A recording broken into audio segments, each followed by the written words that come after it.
SP500이 연이어 최고점을 찍습니다. 뉴스에선 환호성이 쏟아지는데 정작 내 계좌는 작년 손절 이후 텅 비어있죠. 예금 이자 3%가 뭐가 대수냐 싶다가도 주식 앱만 켜면 손이 떨립니다. 오르면 못한 게 억울하고 내리면 또 물릴까 무섭고. 그런데 말입니다. 주가가 반토막 나도 매달 월급처럼 돈이 꽂히는 사람들이 있습니다. 비결은 단 하나, 시세 차익이 아니라 배당에 집중하는 겁니다. 오늘 이 영상 하나로 배당 투자의 기초부터 세금, 계좌 전략까지 전부 정리해 드릴게요. 배당이란 뭘까요? 쉽게 말해 회사가 돈을 벌면 그 일부를 주주들에게 현금으로 나눠주는 겁니다. 월세 받는 건물주 아시죠? 건물주가 매달 임대료를 받듯이 주주는 회사로부터 배당금을 받는 거예요. 이 개념이 처음 생긴 게 무려 400년 전 네덜란드 동인도 회사 시절이었습니다. 당시 상인들이 배에 돈을 투자하고 항해가 성공하면 이익을 나눠 가졌던 거죠. 그때부터 지금까지 변하지 않은 원칙입니다. 그런데 모든 회사가 배당을 주는 건 아닙니다. 테슬라나 엔비디아 같은 성장주들은 번 돈을 전부 연구개발에 쏟아붓느라 배당이 거의 없어요. 지금 당장 돈을 나눠주기보다 미래를 위해 투자하는 거죠. 반면 은행, 통신사, 생활필수품 회사들은 상황이 다릅니다. 이미 성숙기에 접어들어서 더 이상 급격히 성장할 단계가 아니에요. 그래서 이익을 주주에게 돌려주는 겁니다. KB금융, KT, 코카콜라 같은 기업들이 대표적이죠. 자, 여기서 핵심 숫자 하나 알려드릴게요. 바로 배당 수익률입니다. 현재 주가 대비 연간 배당금의 비율인데요. 계산은 간단해요. 만약 주가가 10만 원인 주식이 1년에 5천 원을 배당으로 준다면 배당 수익률은 5%가 됩니다. 1억 원을 넣으면 매년 500만 원이 통장에 꽂힌다는 뜻이죠. 은행 예금 금리가 3%대인 걸 생각하면 꽤 매력적인 숫자입니다. 물론 예금과 달리 원금이 보장되진 않지만 대신 주가가 오르면 배당의 시세 차이까지 덤으로 얻을 수 있는 구조인 겁니다. 주식 투자를 시작했다가 포기하는 사람들 주변에 정말 많습니다. 이유를 물어보면 대부분 비슷해요. 매일 계좌 보는 게 너무 스트레스예요. 출근해서도 주가만 신경 쓰이고 떨어지면 하루 종일 기분이 바닥이에요. 실제로 제 지인 중에 40대 이 과장이라는 분이 계셨는데요. 작년에 반도체 주식에 2천만 원을 넣었다가 한 달 만에 30%가 빠졌습니다. 밤잠을 설치고 회사에서도 일이 손에 안 잡히고 결국 손절하고 나서는 주식은 내 체질이 아니야 라며 완전히 손을 끊었죠. 그런데 같은 회사의 50대 박 부장님은 분위기가 완전히 달랐어요. 주가가 떨어져도 표정 하나 안 변하더라고요. 비결이 뭐냐고 물었더니 이렇게 말씀하셨습니다. 나는 주가를 안 봐. 배당이 얼마 들어오는지만 봐. 이게 배당 투자자들의 마인드입니다. 주가가 빠지면 오히려 좋아해요. 왜냐고요? 같은 돈으로 더 많은 주식을 살 수 있으니까요. 목표가 시세 차익이 아니라 보유 주식수를 늘리는 거라서 하락장이 세일 기간처럼 느껴지는 겁니다. 이렇게 관점을 바꾸면 신기하게도 주식 앱을 매일 들여다보지 않게 됩니다. 분기마다 배당금 들어올 때만 확인하면 되니까요. 그러면 일상이 훨씬 편해지고 투자도 오래 지속할 수 있는 거죠. 그런데 배당주 투자를 시작하려고 하면 벽에 부딪히는 순간이 옵니다. 어떤 종목을 사야 하지? 이 대리라는 30대 직장인이 있었어요. 배당 투자를 결심하고 증권사 앱을 켰는데 고배당주라고 검색하니까 수백 개의 종목이 쏟아지더랍니다. 재무제표를 분석해야 한다는데 뭘 봐야 하는지도 모르겠고 지금 배당을 많이 준다고 해서 5년 뒤에도 줄 거라는 보장이 없잖아요.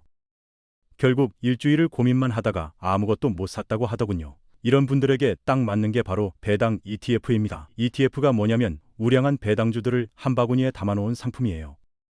과일 가게에서 사과 하나 고르기 어려우니까 그냥 잘 익은 사과 10개 담아주세요 하는 것과 비슷합니다.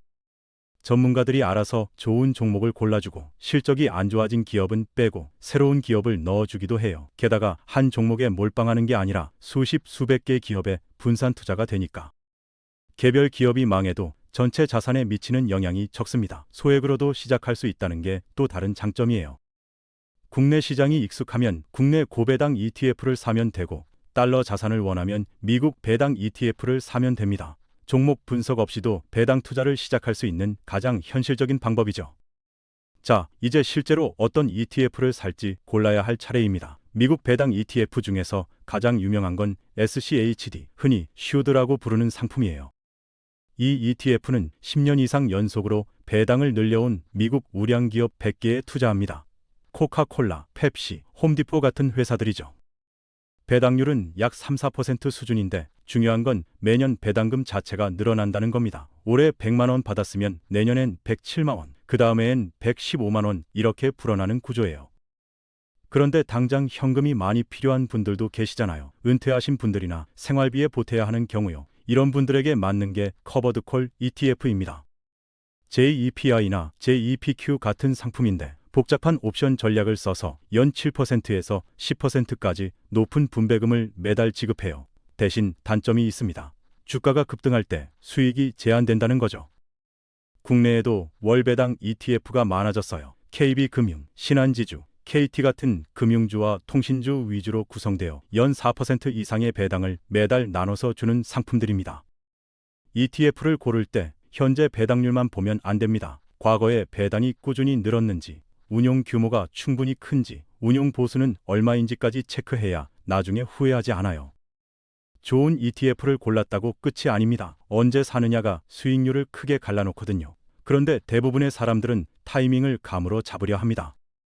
지금 너무 오른 것 같은데 조금 더 떨어지면 사야지, 이러다가 결국 아무것도 못 사는 경우가 태반이에요. 여기서 알려드리는 방법이 바로 3마이 3.5% 법칙입니다.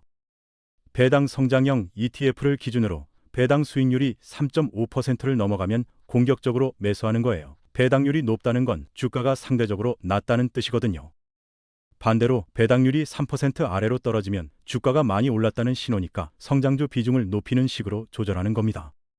예를 들어볼게요. SCHD의 배당률이 3.6%까지 올라갔다면 이번 달은 배당주 비중을 60%까지 늘립니다. 몇 달 뒤 주가가 올라서 배당률이 2.8%로 떨어지면 그때는 성장 ETF 비중을 높이는 거죠. 감정이 개입할 틈이 없습니다. 숫자가 기준이니까요. 그리고 더 강력한 방법이 있어요. 그냥 매달 같은 날, 같은 금액을 기계처럼 사는 겁니다.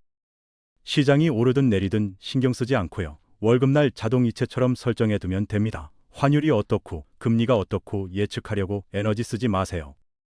꾸준히 주식수를 늘려가는 실행력이 결국 승패를 가릅니다. 그런데 배당주에만 올인하면 위험합니다. 주식시장이 폭등할 때 나만 소외될 수 있거든요. 그래서 필요한 게 3개의 그룹으로 포트폴리오를 짜는 전략이에요. 첫 번째는 안정그룹입니다. 이게 바로 우리가 얘기한 배당주예요. 시장이 폭락해도 꾸준히 현금이 들어오니까 멘탈이 흔들리지 않습니다. 계좌 평가액이 반토막 나도 그래도 이번 달 배당은 들어오네 라는 생각이 심리적 방패가 되어주거든요. 두 번째는 성장그룹입니다. 반도체, AI, 기술주 ETF 같은 것들이죠. 솔직히 배당주만 가지고 있으면 상승장에서 답답합니다. 옆에서 엔비디아가 2배 뛰는 걸 구경만 해야 하니까요. 그래서 자산의 일부는 성장 가능성이 높은 곳에 넣어두는 겁니다. 세 번째가 확장그룹이에요. 배당금을 그냥 쓰지 않고 재투자하거나 절세 계좌를 활용해서 세금 없이 굴리는 전략입니다. 예를 들어 ISA 계좌에서 배당을 받으면 비과세 혜택이 있어서 수익이 더 빠르게 불어나요. 시장이 떨어지면 안정그룹이 버텨주고, 시장이 오르면 성장그룹이 수익을 내고, 확장그룹이 복리로 자산을 키워주는 겁니다. 이 세 그룹의 비중을 상황에 따라 조절하면 어떤 장이 와도 대응할 수 있게 됩니다. 여기서 많은 분들이 간과하는 게 있어요. 바로 세금입니다. 배당금 받을 때 그냥 통장에 꽂히는 줄 알잖아요. 그런데 아닙니다. 15.4%를 세금으로 떼고 들어와요. 100만 원 배당 받으면 실제로는 84만 6천 원만 손에 쥐는 거죠. 여기서 끝이 아닙니다. 연간 금융소득이 2천만 원을 넘어가면 금융소득 종합과세 대상이 돼요. 그러면 뭐가 문제냐고요? 건강보험료가 올라갑니다. 배당 많이 받았다고 좋아했는데 갑자기 건보료 고지서에 수백만 원이 찍혀 나오는 거예요. 자산가들이 진짜 무서워하는 게 이겁니다.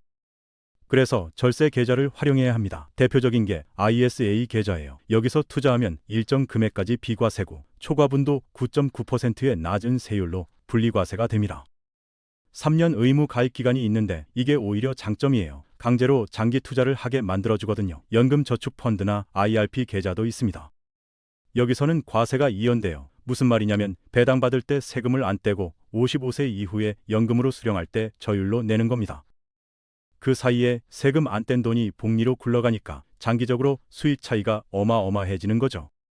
자, 이제 현실적인 계산을 해볼게요. 월 100만 원씩 배당금을 받고 싶다면 얼마가 필요할까요? 연 배당률 4%를 기준으로 계산하면 세전으로 연 1,200만 원이 들어와야 합니다. 이걸 역산하면 원금이 약 3억 원 필요해요. 세금 15.4%를 떼고 나면 실수령액은 월 84만 원 정도가 되겠죠. 월 300만 원을 목표로 한다면요. 단순 계산으로 9억 원, 세금까지 고려하면 10억에서 12억 원 정도의 자산이 있어야 합니다. 막막하게 느껴지실 수도 있어요. 하지만 이렇게 구체적인 숫자가 있어야 계획을 세울 수 있습니다. 돈 많이 벌어야지라는 막연한 목표로는 절대 도달할 수 없어요.